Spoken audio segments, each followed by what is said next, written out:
Hello दोस्तों, स्वागत है आपका मेरे इस यूट्यूब चैनल CGPSC CG वापस पे। सब इंस्पेक्टर भर्ती परीक्षा के लिए जो 1000 प्रश्नों सीरीज़ चला रहे हैं, उसमें अगला जो वीडियो है वो है मुग़ल साम्राज्य से मैंने इम्पोर्टेंट क्वेश्चन डाला है। इस वीडियो में आपको बहुत ही बेहतरीन और यूनिक क्वेश्चन देखने को मिल जाएंगे, जो ना कि सिर्फ आपके सब इंस्पेक्टर बल्कि आगामी CG वापम या CGPSC हो या RI हॉस्टल वार्डन सभी एग्ज़ाम में आपके बहुत ही इंपॉर्टेंट ये काम आएंगे। ठीक है दोस्तों, मैंने इससे पहले हरिराम पटेल सर के नक्सलवाद टॉपिक है उस पर काफ़ी वीडियो अपलोड कर चुका है, और अर्जुना करंट अफेयर से रिलेटेड बहुत सारे इंपॉर्टेंट MCQ BK NAC से रिलेटेड करंट अफेयर भी वीडियो अपलोड कर चुके हैं। आप अगर आपने नहीं देखे तो जाके देख सकते हैं। और इसके अलावा आगे मैं कंटिन्यू अब इंपॉर्टेंट MCQ सीरीज़ लाते जाऊंगा, क्योंकि समय भी अब कम बचा है। तो आप लोगों के लिए कम से कम 1000 क्वेश्चंस का टारगेट मैंने रखा है और उसको जल्द से जल्द पूरा करूँगा। ठीक है दोस्तों, तो बिना टाइम वेस्ट करते हुए आज चालू करते हैं इसका आगे का पार्ट। ठीक है दोस्तों, तो पहला क्वेश्चन है, बाबर की आत्मकथा का फारसी अनुवाद किसके द्वारा किया गया। बाबर का आत्मकथा है ना, तो बाबर की आत्मकथा का नाम क्या था वो आप कमेंट बॉक्स में जरूर बताइएगा। ठीक है, बाबर की आत्मकथा का नाम। तो और उसका फारसी अनुवाद किसके द्वारा किया गया।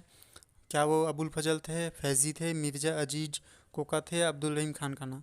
तो जो बाबर की आत्मकथा का अनुवाद जो है वो अब्दुल रहीम खान खाना ने किया था। ठीक है, अगला क्वेश्चन है दूसरा नंबर, निम्न में से किस स्थान पर बाबर ने अफगानों के विरुद्ध युद्ध लड़ा था। बाबर ने अफगानों के विरुद्ध युद्ध लड़ा था। तो क्वेश्चन नंबर 2 का जो आंसर हो जाएगा वो घग्गर। ठीक है, घग्गर नदी के किनारे बाबर ने अफगानों के विरुद्ध युद्ध लड़ा था। और इसमें जो ऑप्शन दिए है चंदेरी, चंदेरी का युद्ध जो है वो बाबर और मेदिनी राय के बीच हुआ था। ठीक है, नोट कर लीजिएगा इसको, चंदेरी का युद्ध बाबर और मेदिनी राय के बीच। और ये जो चौसा दिया है, चौसा का युद्ध वो हुआ था हुमायूं और शेर शाह सूरी।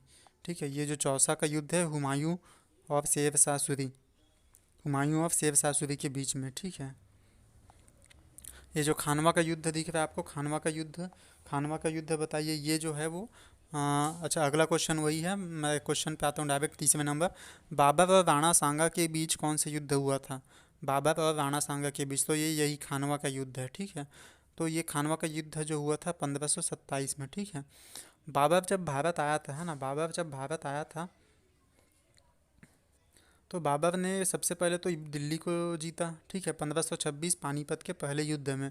ठीक है, 1526 के बाद उसने देखा अपने आसपास की, अगर मुझे दिल्ली पे रहना है यानी भारत देश पे शासन करना है तो यहाँ के आसपास के जो शक्तिशाली राजा उनसे हराना पड़ेगा। तो उसने सबसे पहले देखा कि ये जो उसके जस्ट बगल में राणा सांगा हैं, जिन्होंने उनको बुलाया तो था लेकिन उनके साथ नहीं दिया राणा सांगा ने। ठीक है, राणा सांगा भी इब्राहिम लोदी के साथ ये भी बुलाया था बाबर ने, राणा सांगा ने बाबर को, लेकिन उनका साथ नहीं दिया था।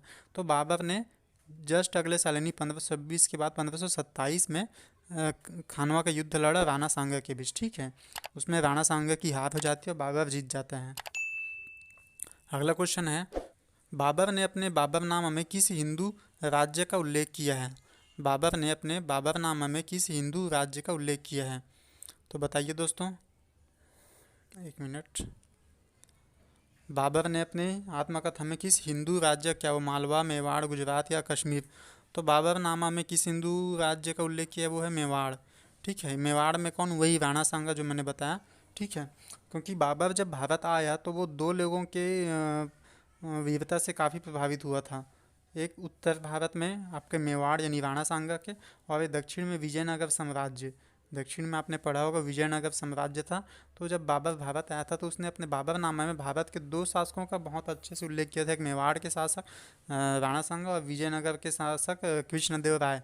ठीक है, तुलु वंश के कृष्णदेव राय थे दोनों। बहुत ही इंपॉर्टेंट क्वेश्चन है कि बाबर ने अपने बाबरनामा में किसका किसका, एक क्या बताया मैं, मेवाड़ के राणा सांगा, और दूसरा कौन, विजयनगर के तुलु वंश के कृष्णदेव राय का। ठीक है, क्वेश्चन नंबर 5वां, शेर शाह सूरी ने के संबंध में निम्न में से कौन सा कथन सत्य है। शेर शाह सूरी, ये बहुत इंपॉर्टेंट क्वेश्चन दोस्तों, ये अभी नया आगामी चाहे वो SI हो, RI हो, हॉस्टल वार्डन या प्रीलिम्स क्यों ना हो आपके, उसमें ये इस टाइप के क्वेश्चन आने के बहुत ही संभावना है, क्योंकि आजकल ऐसे ही क्वेश्चन देखे जा रहे हैं कूट वाले। बताइए, शेर शाह सूरी के संबंध में कौन सा कथन सत्य है।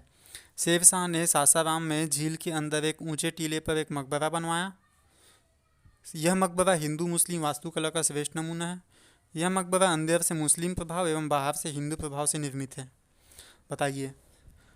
दोस्तों आप इस टेस्ट सीरीज़ को ऐसा मतलब टेस्ट सीरीज़ भी दिला सकते हो अपने आकलन के हिसाब से, क्योंकि मतलब एक पेज ले लीजिएगा वाइट पेज, उसमें से क्वेश्चन नंबर 1 to 20 1 से 20 तक मार्क कर लीजिएगा और उसमें सही गलत लगाते चलिएगा, एक दो ए बी है ना, ABC करके, और जितने सही जितने गलत हुए उससे आप अपना आकलन भी कर सकते हैं।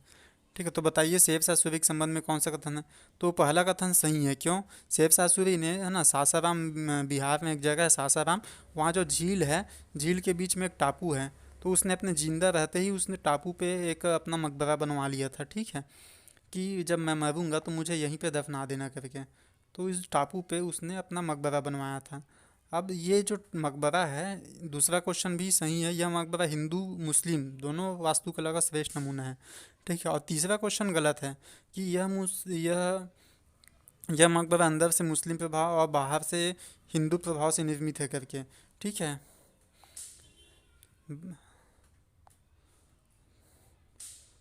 तीसरा क्वेश्चन गलत, ये जस्ट उल्टा होगा, है ना। तीसरा क्वेश्चन, यह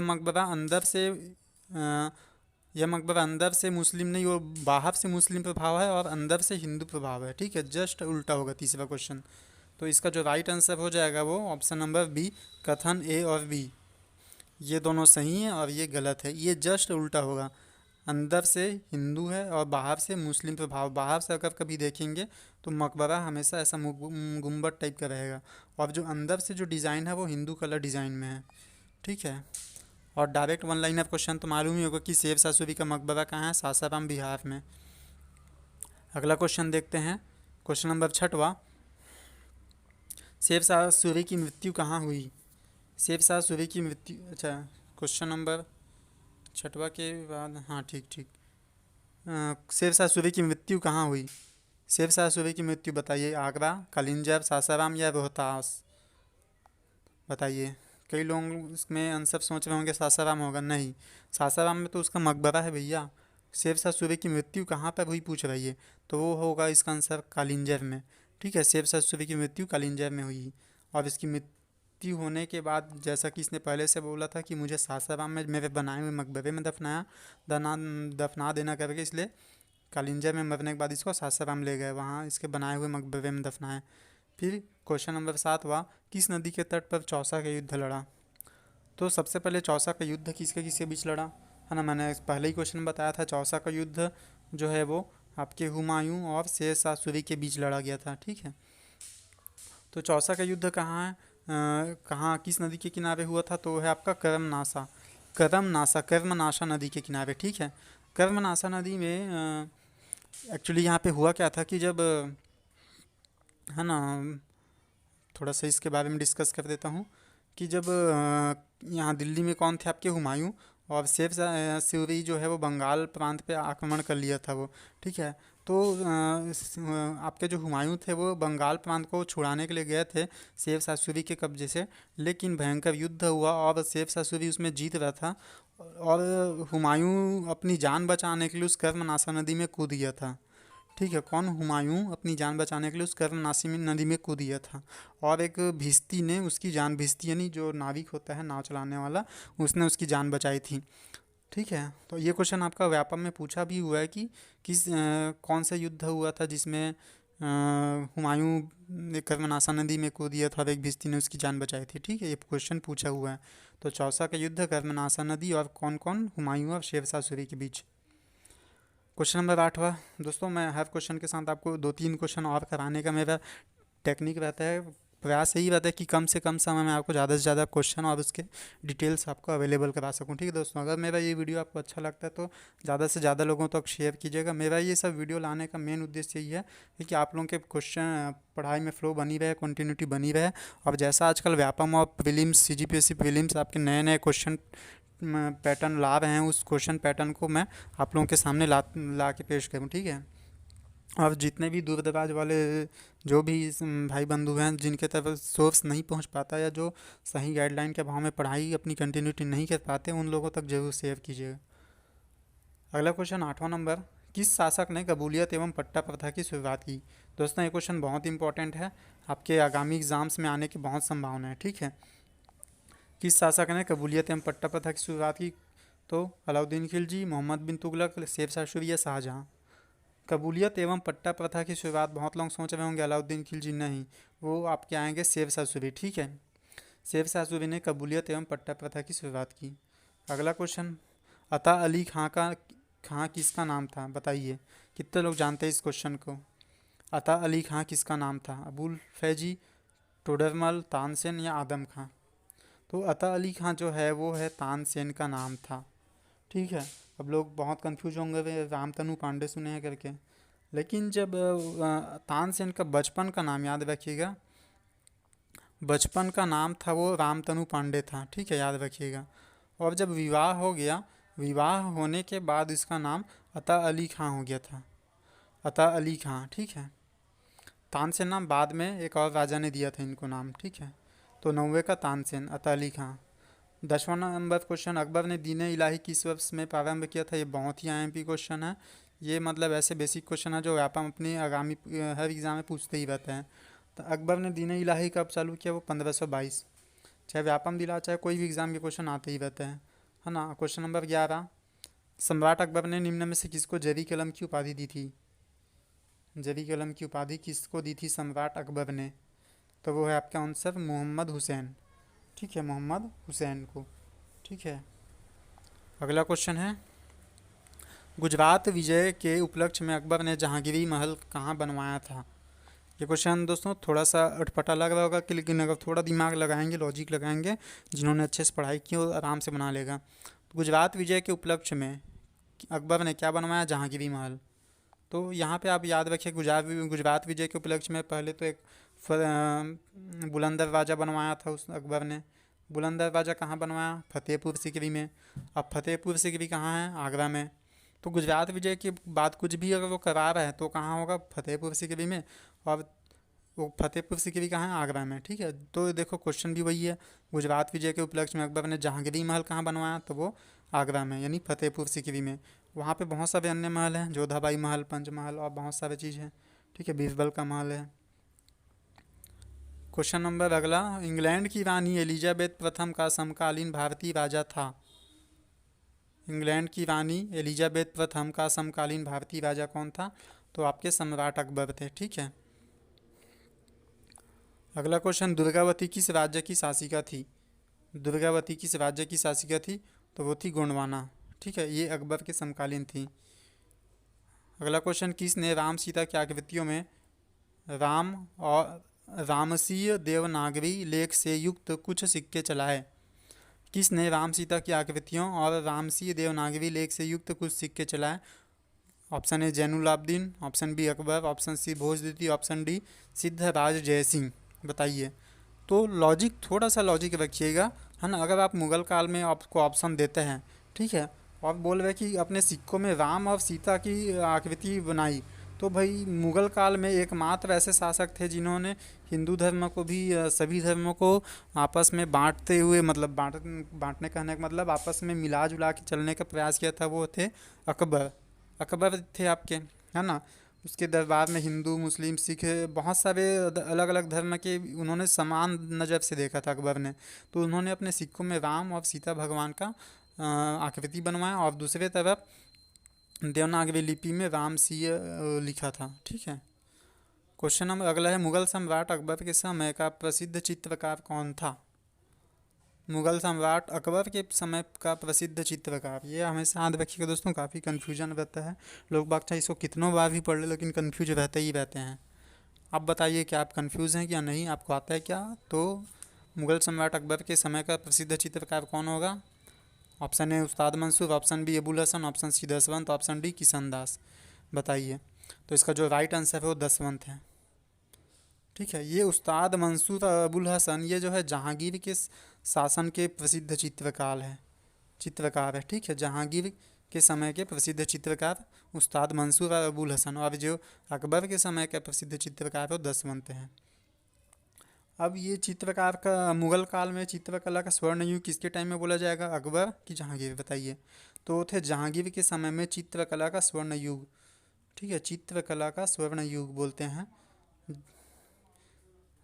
जहांगीर। जहांगीर को इतना फेमस, मतलब इतना पसंद था चित्रकला, और ऐसा बोला जाता है कि जहांगीर को अगर आप एक पेंटिंग दिखा दें, अगर उसको 2-3 लोगों ने भी मिल के बनाया तो जहांगीर बता देगा कि इस पेंटिंग के इस पोर्शन को दूसरे ने बनाया और इस पोर्शन को दूसरे व्यक्ति ने।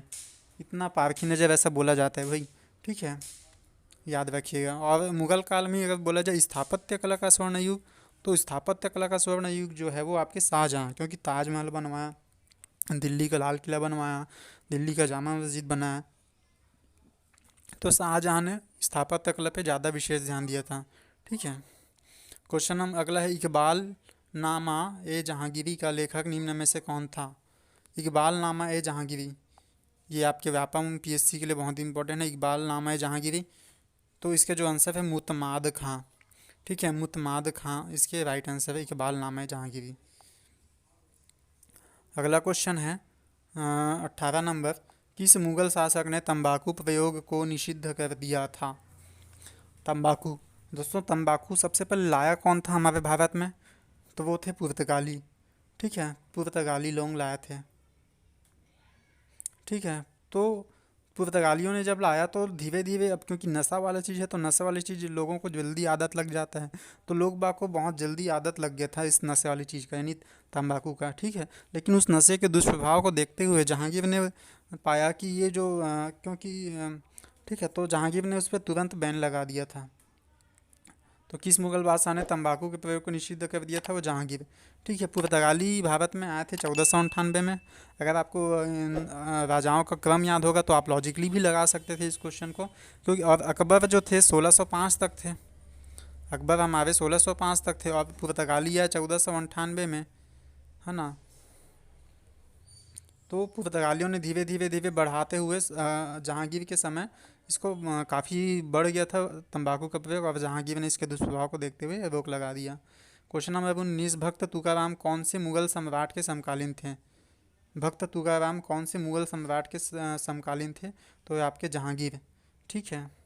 क्वेश्चन नंबर 20वां, प्राचीन काव्य निम्न में से किससे संबंधित है? प्राचीन काव्य निम्न में से किससे संबंधित है? बताइए। ऑप्शन ए संरचना में मेहराब का इस्तेमाल करना, ऑप्शन बी दीवारों पर जानवरों के चित्र बनाना, ऑप्शन सी दीवारों पर कीमती पत्थर जड़कर फूलों की नक्काशी करना, ऑप्शन डी मीनारों में टेढ़ी दीवार बनाना।